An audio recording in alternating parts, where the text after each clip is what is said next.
So the next speaker, Masa, I hope I'm pronouncing your name right, okay. I looked through the presentation, through the bio, and I thought I can't pronounce 3/4 of the words. I'm not even joking, you probably will get it soon enough. Masa is shaping the future of blockchain. So blockchain enthusiasts in the room, if none, you will soon become one. Oh, thank you, but you're leaving. What are you doing? Okay, please come back. Okay, so she's shaping the future of blockchain investment and Web3 infrastructure as a sales and marketing manager for CoinIX, or CoinX. Okay, there you go. Told you, tongue twisters all over. Exploring something really quite interesting called the concept of ReFi, so Regenerative Finance. I'm all ears, so please don't disturb me during this talk. This is what will walk us through. I think it's going to be really quite interesting, so I can't wait to have you on stage. If you would please humor us. Thank you so much. Please give her a warm welcome. Yeah? It's tough to be towards the end of the day, so we need some love.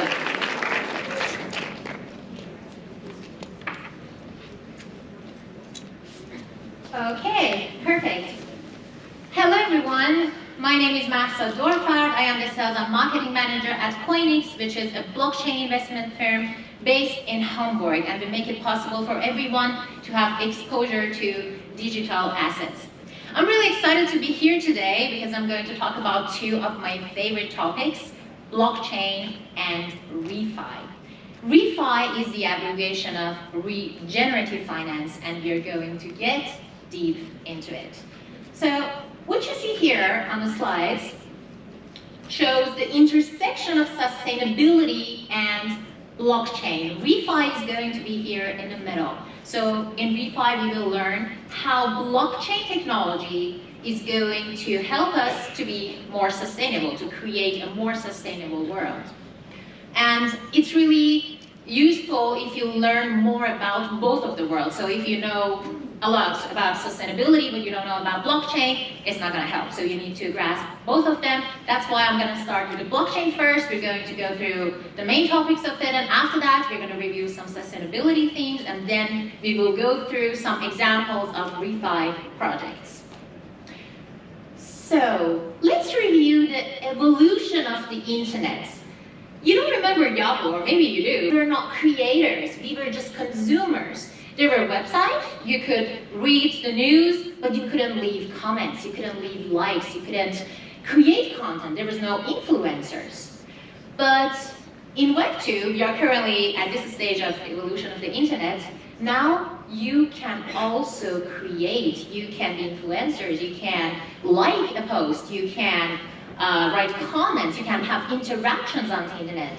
When you send a funny video to your friends on Facebook, or when you do a video call with your family, you are using Web 2. We are currently in Web 2, and we have stepped a little towards Web 3, but we still have a long way towards the mass adoption. In Web 3, you can not only consume and create, but you can also do transactions, peer-to-peer transactions, with no intermediaries like banks. In Web 1, when you wanted to log into a website, you had to give your username and your password. Nowadays, when you want to log into a website, you see some options, for example, log in with your Google account, or log in with Facebook. That is Web 2. And in Web 3, you are going to use your wallet. So you have to connect your wallet to the platform. How many of you already have your own crypto wallet? Raise your hand if you do.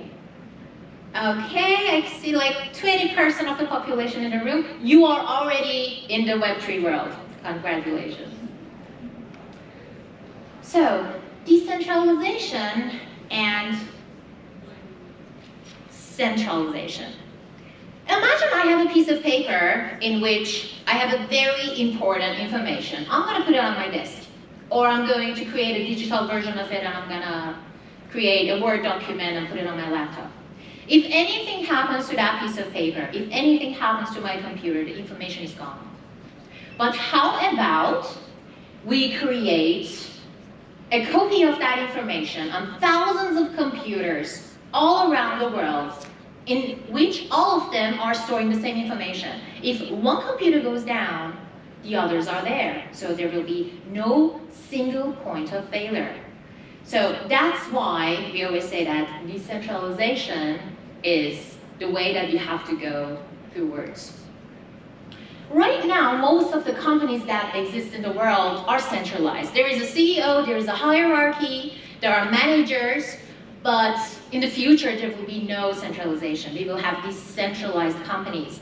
Right now there are some companies which have decentralization and they are called DAOs. DAO is the abbreviation of Decentralized Autonomous Organization. In a DAO, there will be no boss. Everyone are the same, and everyone decide together about the future of the protocol and the operations. Everything will be on the blockchain, all the rules of the protocol and everything will be encoded on smart contracts on the blockchain, and everyone will share the governance. You can vote, and everyone can decide what will happen to the future of the company. Some people call blockchain the trust protocol, or like the transaction of value, the internet of value.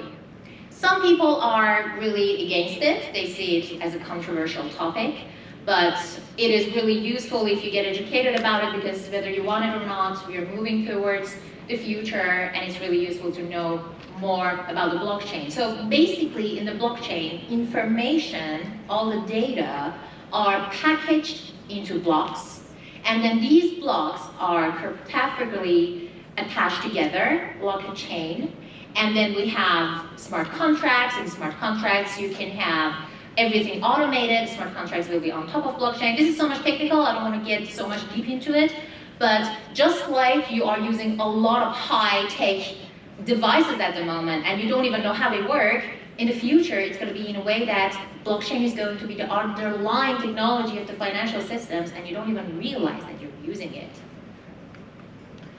If you look at this chart, it shows it compares the adoption rate of internet and crypto. So you see the black dots, they show the total internet users from 1990 until 2000, and the red dots, they show the adoption of crypto from 2013 to 2024 until today. They are somehow the same, aren't they? So in 1990, people couldn't even imagine how dependent we are right now to the internet. We use Google Maps every day, we book everything online. They couldn't imagine it. So the same thing is going to happen with the blockchain. As I said, smart contracts are going to be built on top of blockchain. There are small computer programs or transaction protocols which create something, a transaction automatic. For example, I will write a smart contract and I will say, okay, when these factors are triggered, transfer this amount of money from this person to that person. So everything is automated, no human interaction, and that's how the future contracts are going to be. When we say blockchain, everybody say, oh, okay, cryptocurrencies, but that's only a fraction of the use cases of the blockchain. There are a lot of other use cases that are going to be used in different industries. For example, one of them is tokenization. You can tokenize anything. You can tokenize real-world assets. For example, a house, a car, pieces of art, anything can be tokenized. And that tokenized thing means a digital certification of ownership of that asset. Imagine there is a really nice house, and you know that this house is going to cost you some money, but in the future it's going to be a lot more expensive. So it seems like a really good investment opportunity, but you don't have enough money to invest. You don't have enough money to buy the whole house.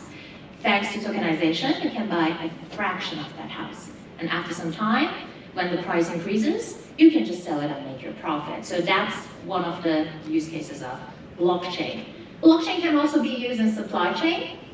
Just imagine a puzzle in which each piece shows one of the steps of creating a product or offering a service or whatever. And blockchain is going to be like the glue that put everything next to each other. And when you buy a product, you can have access to public information to see, okay, this carrot that has ended up in my kitchen, in which farm was it created? Who bought it and then sold it and then exported? That at the end, I bought it from the supermarket and I ended up in my kitchen. So you can see everything so transparently. And here you can see two companies, Aspen and Tracy Fire. They are using blockchain to work in the supply chain industry. And this one is my favorite topic, DePIN and EOT. DePIN is the abbreviation of Decentralized Physical Infrastructures. And EOT is the abbreviation of Economy of Things. Right now, we all know that what is IoT, that's the Internet of Things. So the things will be connected through the Internet. But in EOT, or Economy of Things, things will do transactions without any human interaction. Just imagine I have a solar panel on the roof of my house. And my neighbor has some electrical devices which need electricity. My solar panel is creating electricity, and I have some excess electricity that I don't need. The devices will get connected, and they will do transactions. They will send the electricity and the money, and everything will be done through cryptocurrency wallets. Not my wallet, my solar panel's wallet. So the things, the devices will have their own cryptocurrency wallets, and they will do their own transactions. And basically in DePIN, or Decentralized Physical Infrastructure, we will use blockchain to incentivize users so that they build the infrastructure for you. For example, Uber, that's not blockchain, but just imagine what they did. They could have bought 1 million cars and hired a lot of people to work for them. But what did they do? They told people that, hey, you can use your own infrastructure, you can use your own car and work for us. So it is somehow an example of decentralization. This is what we are going to do in DePIN as well.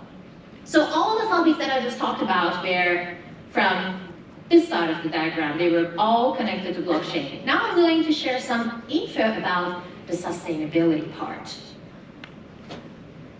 Many people think that regeneration is the same as sustainability, but when we say regenerative ecosystems, we don't mean sustainable ecosystems. They are a little bit different. Unfortunately, we are living in a degenerative world. In a degenerative world, we are using so much more than we are generating. We are self-terminating. We are destroying all of the sources that we have, and at the end, it's not going to be nice. A better approach would be sustainability, but it should not be the ultimate stage. The ultimate stage is regeneration. When we are acting in a sustainable way, we try to use the resources in a way that they are not destroying the sources that much. But when we move towards regeneration, we will thrive, we will blossom, we will create an ecosystem in which you will get incentivized and you will not destroy, or at least you will destroy so much less than the other approaches. One of the topics that you hear a lot in ReFi or Regenerative Finance is ESG. ESG is the abbreviation of governance, environment, and social. For example, in the environment, if you want to see if your company, the company that you work for, is ESG compliant, maybe you send yearly reports, sustainability reports, ESG reports, and so on, or maybe you have carbon credits, you use carbon credits. So there are a lot of things that the companies can do to move towards the environment aspect of the ESG. For the governance part, it is focused on the CEOs. For example, how much money do they make? Are the board of directors of the company, all of them male? Do they let females to be a member of the board of directors? Is there any homosexual? Is there any female? Is there any people from the other sections of the world in the board of directors? That goes under the category of governance. And then we have social, the way that people are treated in the environments of the work. There are so many other topics that goes under this category. What you see here on the map, the darker part of the map, that is called Global South. We are not living in the Global South, so in Canada, America, Europe, Australia, that's out of this. But in the Global South, most of the environmental issues, most of the processes in the world are happening here. And ReFi projects usually try to tackle this section because we have a lot of issues in this part of the world. For example, we have a lot of environmental degradation, we have climate change mitigation, we have like the agriculture, the traditional agriculture that the people use in the global south, that is not sustainable. They use some stuff that makes the soil like in a way that it's going to get destroyed after some years. So there is one more thing, and that is financial inclusion. Financial inclusion means we try to create ecosystems in which everyone will have the chance to have a bank account, in which everyone will have the chance to know what kind of financial systems exist. Maybe for you, that's like a joke, like, yeah, everybody have a bank account, but there are some countries, there are some cities in which people don't even know what is investing. How can I send money? What is money? So that's why in ReFi, we try to create a system, we try to create projects that tackle these issues to bring financial prosperity to everyone. Now I'm going to share some examples, some projects which are trying to move towards ReFi. What you see here is impact market, that is an impact DAO. I just told you that DAO means decentralized autonomous organization, and they are focused on the universal basic income. They try to help people who don't have enough money. And what you see here is building blocks, which is one of the projects of the World Food Program. They try to make it more transparent to help the refugees. For example, if you look at the first picture, they are scanning the iris of the eye of one of the refugees, and when they do this, they will have access to all the information of the purchases, what exactly this person has get from the supermarket and so on, and identity management and everything else. And it really helps to keep everything really transparent. Rahat is another project that is focused on aid distribution among refugees, and they make it possible to use your phone and some blockchain tokens which are on the phone and they don't even need internet, and then the refugees can get money from local shops. As a refugee, it's really hard to do like carry money with you, so that's going to be a really practical way. And Boss Money is another example. They're focused in Africa. And this is also very interesting. The UN Refugee Agency, they have created a staking pool of Cardano blockchain. And the users who want to help the refugees will put their tokens into their staking pool. And it's like they are not even spending money. They are just giving the profit of that staking pool to the refugees. So this is one of the ways that we can use technology, blockchain technology, to help the refugees. Due to lack of time, I'm gonna skip these parts. So this project is also very interesting. You know, there are some farmers in some countries that they don't have internet, they don't have access to the international market, but using this platform, you will have the chance to not only invest, but to also help them. For example, they want to plant their crops. They don't have money and the bank is not giving them any loan. So you are going to put your money on this platform, they will get the money, they will plant the crops, and when they profit, they will share the profit with you. So you are not only making profit, but you're also doing something good for the world. And ReFi DAO is an interesting project as well. If you find ReFi interesting, you can follow their platform and watch their videos. It is a self-governed ecosystem of people who care about ReFi.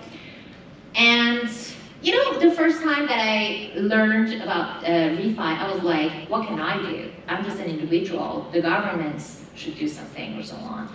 But then I realized ReFi starts from you. It starts from within. That's why we always talk about the personal regeneration as well. So when we make just one step towards regeneration, then the whole world will change. So there are some really small things that you can do to make a more regenerative ecosystem, a more regenerative world. First of all, we have education. The fact that you are here means that you are way beyond so many other people because you are learning. And then we have carbon footprints. There are some programs, some platforms that you can like save the information about how much carbon footprint you have. Then you can change your behavior and so on. So personal regeneration is really important. And Ikigai, that's really interesting as well. It shows how you can find something that is something you love, that is good for the planet, that you can get paid for, and that you are good at it. Something there in the middle is your Ikigai. When you find your Ikigai, then that means you are moving towards regeneration. Ikigai is a Japanese term, and it means something to wake up for, something that makes you so passionate to live. So if you still have not found your Ikigai, it's not too late.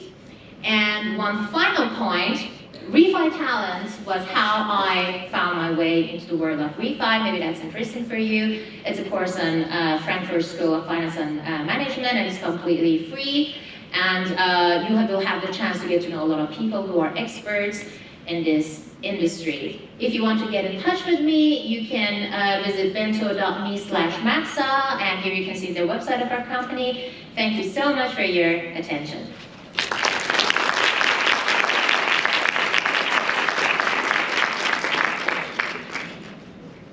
I'm so giddy. I loved it. Thank you very, very much. Don't go just yet. Are there any questions in the room? Yes, 1, 2. Can you shout? Yeah. Go. I've just written down, so I just want to read it. Am I audible to you? Yeah. Yeah, so I just want to know what are the problems in a blockchain can solve more efficiently in traditional systems like medical, healthcare systems, supply chain systems. That's something which I'm more impressed with.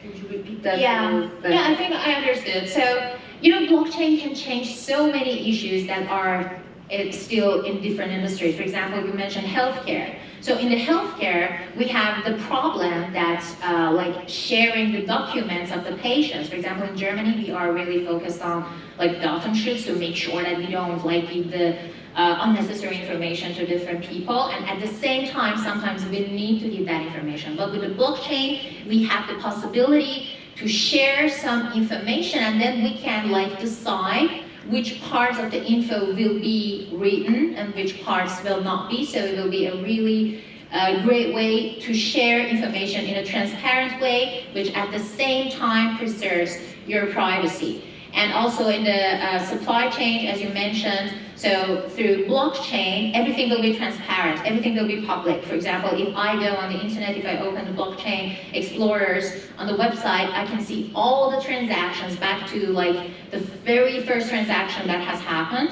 So that's why we say it helps and it makes us move towards transparency. I hope I have answered the question. Thank you. There was a second question. Yep. Do you think Gen AI has anything to contribute to the evolution of blockchain?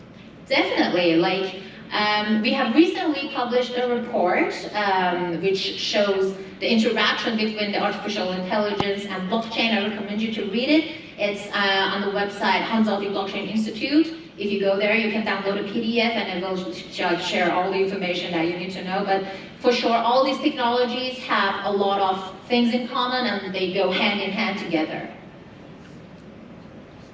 Very nice, thank you. The question was about the connection with Gen AI. Tomorrow I will definitely shout back the questions to the room because I think it's hard in the back, I would imagine. If there's nothing else, thank you so, so much. Very nice. Sorry, I missed someone. In what? In education. In education, for example, one of the use cases is that you can store like certificates of the people who have taken part in a course on the blockchain. Then, for example, it will be really hard for people to do fraud, to fake, to say that, hey, I have a master's degree from this university and so on. And everything will be public, so you can easily see, okay, is this person saying the truth? Is it legit or not? That's, for example, one of the use cases. Very interesting stuff. Thank you so much. We have one more person to go, so come on, a round of applause. I appreciate you not blinding me anymore. Okay.